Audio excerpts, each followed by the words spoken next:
కేంద్ర మాజీ మంత్రి శశి థరూర్ భార్య సునంద పుష్కర్ మృతి కేసు మరో మలుపు తిరిగింది. కేసును దర్యాప్తు చేస్తున్న ఢిల్లీ పోలీసులు ముగ్గురు అనుమానితుల కోసం వేటాడుతున్నారు.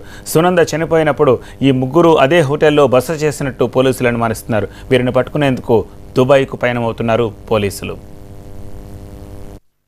కేంద్ర మాజీ మంత్రి శశి థరూర్ భార్య సునంద పుష్కర్ మృతి కేసులో కొత్త ట్విస్ట్ బయటపడింది. సునంద మృతి వెనుక బయట వ్యక్తుల ప్రమేయం ఉందని ఢిల్లీ పోలీసులు అనుమానిస్తున్నారు. ఈ కేసులో ముగ్గురు అనుమానితుల కోసం తాజాగా పోలీసులు గాలింపు ముమ్మరం చేశారు.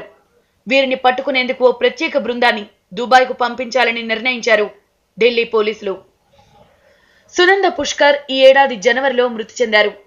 దక్షిణ ఢిల్లీలోని ఓ 5 స్టార్ హోటల్లో ఆమె అనుమానాస్పద రీతిలో చనిపోయారు. సునంద చనిపోయిన సమయంలో ముగ్గురు అనుమానితులు ఇదే హోటల్లో బస చేసినట్టు పోలీసులు నిర్ధారించారు. నకిలీ ఐడెంటిటీ కార్డులతో వాళ్లు ఈ హోటల్లో దిగారని పోలీసులు తెలిపారు. ఈ ముగ్గురి పాస్పోర్ట్ల వివరాలను మరింత లోతుగా కూపీలాగుతున్నారు పోలీసులు. సునంద మృతిలో వీరి ప్రమేయం ఉండవచ్చని అనుమానిస్తున్నారు. వీరిని పట్టుకునేందుకు ఢిల్లీ పోలీసుల ప్రత్యేక బృందం దుబాయ్ బయలుదేరి వెళ్లనుంది. ఐపీఎల్ ఫ్రాంచైజీ భాగస్వామిగా వ్యవహరించిన సునంద పుష్కర్ మృతి కేసులో ఐపీఎల్ లావాదేవీల కోణాన్ని కొట్టి పారేయలేమని కూడా ఢిల్లీ పోలీసులు చెప్పారు.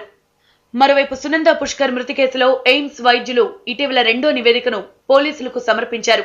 విషం కారణంగా సునంద చనిపోయినట్టు అందులో పేర్కొన్నారు. అయితే ఆ విషయం ఎలాంటిదన్న అంశంపై డాక్టర్లు స్పష్టత ఇవ్వలేదు. దీంతో పోస్టు మార్టంలో సేకరించిన సునంద శరీర భాగాలను విదేశాల్లోని ఫోరెన్సిక్ ల్యాబ్ కు పంపించి పరీక్షలు చేయించాలని ఢిల్లీ పోలీసులు నిర్ణయించారు.